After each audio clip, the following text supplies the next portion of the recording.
When you're dealing with a narcissist, one of the smartest things you can do is detach emotionally. Not coldly, not with bitterness, but with clarity. It's about taking a step back, reclaiming your energy, and learning how not to take their behavior personally. Because here's the truth. The way a narcissist treats you isn't a reflection of your worth. It's a reflection of their own emptiness, their need to feel powerful, and their fear of being exposed. And the moment you stop giving them your emotional reactions, you begin to take away their fuel. You stop feeding the cycle. You stop being a player in their performance. Narcissists crave one thing more than anything else: control. They want control over your mind, your emotions, your attention, not because they love you, not because they care deeply about your well-being, but because if they can control how you feel, they can control how you see yourself. And if they can control how you see yourself, they get to stay on top. They get to maintain the illusion that they're the strong one, the smart one, the one you can't live without. That illusion only survives if you continue to react. So when you detach, really detach, you're not just protecting yourself emotionally, you're breaking the illusion entirely. It's not easy. At first, it feels unnatural, especially if you've been in a pattern where your emotions were constantly being used against you. If you were trained to over-explain, to defend, to fix, to absorb blame that wasn't yours, you're going to feel a pull to keep doing that. But detachment is the opposite of that pull. It's the stillness that says, you don't get to dictate how I feel anymore. It's quiet power, it's emotional discipline, it's knowing that someone else's chaos isn't yours to manage. And when you master that, you become untouchable in a way that narcissists can't stand.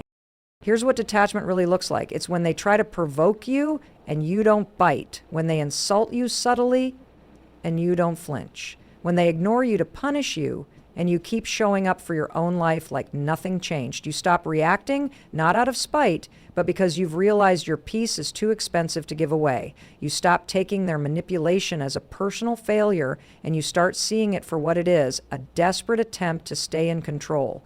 You no longer need to prove your value to them. You already know it for yourself. This isn't about becoming numb. This isn't about shutting down or building walls so high that no one can reach you. It's about learning how to feel without being ruled by those feelings. It's about observing the game without stepping into it. You can see the manipulation, the guilt tripping, the silent treatment, and instead of reacting, you simply choose not to engage. And that choice, over time, builds emotional muscle. It builds resilience. You stop asking, why are they doing this to me? And you start asking, why do I keep letting it affect me? That shift is everything. And don't be surprised if when you stop reacting, they try harder. Narcissists hate losing control. When their usual tricks stop working, they might escalate. They might act sweeter, more apologetic. They might suddenly become the person you always hoped they'd be. That's not growth, it's strategy. It's just another attempt to pull you back into emotional chaos. But when you're detached, you see through it. You don't need to make a dramatic exit. You don't need to fight. You simply stop giving your energy to people who twist it against you. You withdraw the one thing they can't survive without: your reaction. Over time, something powerful happens. You begin to feel free. You begin to realize how much of your identity was tied up in trying to manage someone else's emotions. You begin to rebuild your own. You start laughing again, real laughter, not the careful, filtered version that doesn't upset them. You start making decisions based on what you want, not what keeps them comfortable. You start hearing your own voice clearly again. And that voice, it gets stronger every time you choose not to react. Every time you choose stillness over chaos, distance over drama, peace over proving. You'll realize the things they said about you, the labels, the criticisms, the guilt, they were never really about you. They were projections, smoke and mirrors, tools used to make you doubt yourself. But now that you're not absorbing it, it starts to fall flat. Their words no longer stick. Their silence no longer stings. Because you've detached. Not because you're heartless, but because you're healing. And healing sometimes means choosing emotional distance over endless emotional explanation. It means walking away internally long before you walk away physically. It means seeing clearly and choosing peace even when chaos is knocking at your door. Eventually, your lack of reaction becomes your loudest response. It says, I see you, but I choose me. It says, I've outgrown this pattern. It says, I'm no longer available for emotional games. That kind of quiet power, it rattles them. But more importantly, it frees you. And that's the real victory. Because you didn't have to shout. You didn't have to fight. You simply took your power back without saying a word. When you're dealing with a narcissist, the smartest thing you can do is stop trying to change them and start protecting yourself. And the most powerful way to do that? Boundaries. Silent, firm, non-negotiable boundaries. You don't have to raise your voice. You don't have to explain yourself endlessly. You don't have to justify why you won't tolerate certain behavior. You just have to decide where your line is and stick to it. Because here's the truth. Narcissists thrive on control. They feed on emotional chaos. And when you set boundaries, especially without saying a word, you take back your power. You show them, without ever having to explain, that you won't be controlled.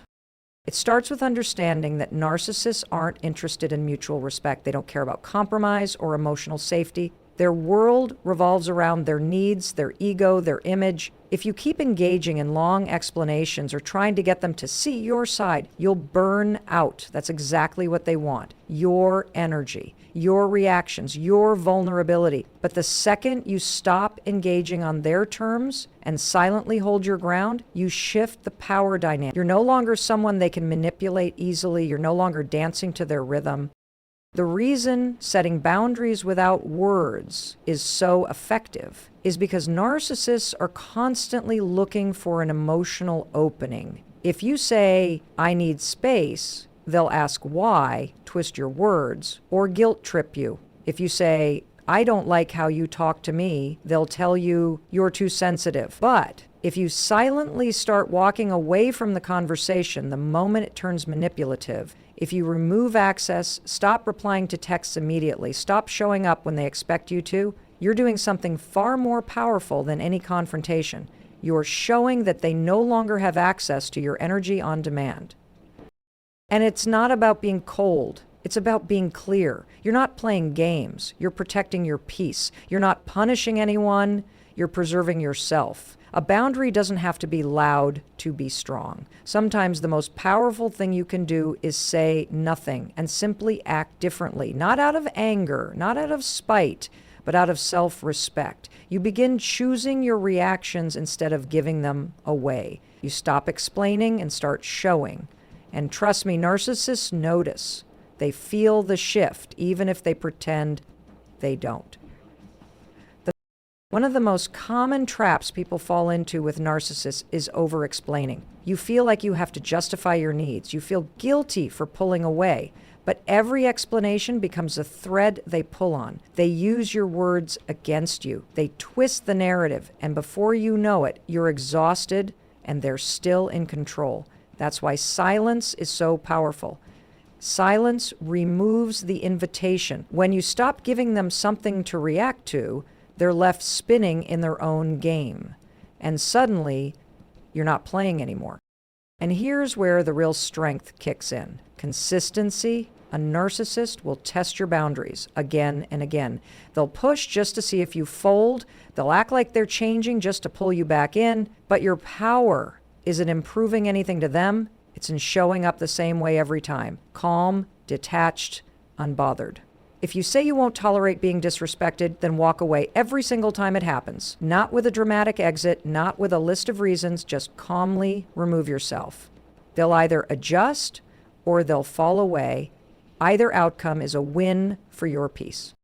You have to remember, your boundary is not a request, it's a standard. You don't need anyone to agree with it to make it valid. You don't need permission to protect yourself. And once you fully believe that, the need to explain disappears. You don't fight to be understood anymore. You simply act in alignment with what you know you deserve. That quiet certainty, that's what keeps you grounded when the narcissist tries to pull you back in with chaos, with guilt, with emotional bait. And they will try. They'll test your silence. They'll push buttons they know well. But the more you respond with clarity instead of conflict, the more power you reclaim.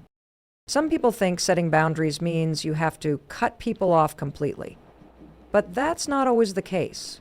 Sometimes it just means you stop giving them access to the deepest parts of you. You stop answering every call. You stop sharing your emotions with someone who uses them against you. You stop letting their mood dictate your day.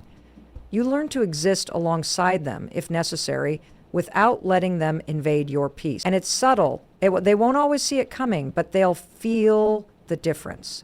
They'll feel that you're no longer emotionally available in the same way, and that shift is what weakens their grip. In the end, handling a narcissist doesn't require confrontation. It doesn't require shouting matches or long letters. It requires quiet strength. It requires the discipline to protect your space, even when it's uncomfortable. It requires the clarity to choose peace over drama, distance over dysfunction, and most of all, it requires the courage to walk away from anything that doesn't respect your boundary, even if it means standing alone for a while. Because your silence, when paired with consistent boundaries, is louder than any argument ever will be. One of the most disarming things you can do when dealing with a narcissist is to mirror their behavior, not to stoop to their level, but to hold a mirror up to them without ever engaging in the drama they expect. And the key to doing this isn't confrontation, it's neutrality, it's subtlety, it's the art of reflecting without reacting, because narcissists are always looking for control, always watching for signs of weakness or emotional vulnerability they can exploit. But when you start to mirror their tactics, not by manipulating, but by refusing to give them emotional currency, you stop playing their game entirely. Mirroring, in this sense, is a psychological strategy. It's not passive aggression, it's not revenge, it's awareness. You start to recognize that narcissists often engage in a pattern. They push, you react, they retreat, you chase, they devalue, you defend. That cycle is how they maintain power. But when you see that pattern and stop participating, something shifts. Instead of reacting, you reflect. You become a steady surface they can't distort. You don't argue. You don't validate their ego. You don't break down when they try to provoke you. You simply stay calm, collected, and consistent. And that calmness unnerves them more than any argument ever could. Take, for example, when a narcissist suddenly becomes cold or gives you the silent treatment. In the past, you might have panicked, reached out, tried to fix it, asked what was wrong. That reaction gave them power. It told them they could pull your strings with just a cold shoulder. But now, you match the energy, not out of pettiness, but out of self-respect. You go quiet too. You go on with your day. You stop chasing answers you already know will be twisted against you. That stillness, that's mirroring. And it throws them off because the game doesn't work without your participation. Or maybe they throw out a backhanded compliment. A subtle dig wrapped in something that sounds kind on the surface. In the past, you might have laughed nervously, brushed it off, tried to smooth the moment over. But now, you pause, you let the comment sit, you don't defend, you don't explain, you don't even flinch. You let the awkwardness sit with them instead of taking it on. That silence, that pause, that's mirroring too. You're showing them the weight of their own behavior without a word. It's a power move, but not in the way most people think. It's not about overpowering them. It's about refusing to be overpowered. You start to see clearly what they're doing, baiting you, testing your limits, trying to regain emotional control. And instead of rising to it, you mirror their detachment. You mirror their indifference. But here's the difference. You're doing it from a place of strength, not ego. You're doing it from a place of, I don't need this energy in my life, not, I need to win this round. That's what makes it powerful. It's not reactive, it's intentional. And the more you practice this, the more you realize how much energy you used to waste trying to get clarity from someone who never intended to give it. You used to over-explain, over-apologize, over-numbtion. You thought if you just said it the right way, they'd finally understand. But they understood all along, they just didn't care. That's why mirroring is so effective, because you stop trying to get through to someone who enjoys the confusion. You stop handing them the script. You just let their behavior echo back at them and let them sit in their own dysfunction. Now, this doesn't mean you mimic toxic traits. You're not becoming like them. You're becoming immune to them. There's a difference. You're not gaslighting, love bombing, or manipulating. You're simply holding your own space with such quiet confidence that their usual tactics stop landing. You're no longer the person who can be emotionally hijacked by a few passive-aggressive comments or guilt trips. You're composed, grounded, and when they see they can't get a rise out of you, they start to lose interest or panic. Either way, the dynamic shifts, because the game only works if you play, and when you stop playing, you win. There's a kind of strength that doesn't announce itself. It doesn't scream or demand attention. It just is. That's the energy you step into when you use mirroring without engaging. You're showing that you've outgrown emotional tug of war. You've learned that peace is louder than performance. You're not here to win arguments anymore. You're here to win your sanity back. And you do that by becoming emotionally neutral in the presence of manipulation. You do that by being the one who doesn't react, who doesn't defend, who simply lets their own behavior speak volumes. And yes, narcissists will notice. They'll sense that something's different. They'll test it. They might try harder. They might even become nastier for a while, trying to provoke a reaction. But if you hold your line, if you keep mirroring calmness and neutrality, they eventually tire out. Because what they want most, your emotional energy, is no longer available. That's how you protect your peace without saying a word. You don't need to yell. You don't need to justify. You just need to stop feeding the dysfunction and start showing silently and consistently that you're done. Because the moment you stop reacting is the moment you stop being controlled. You say,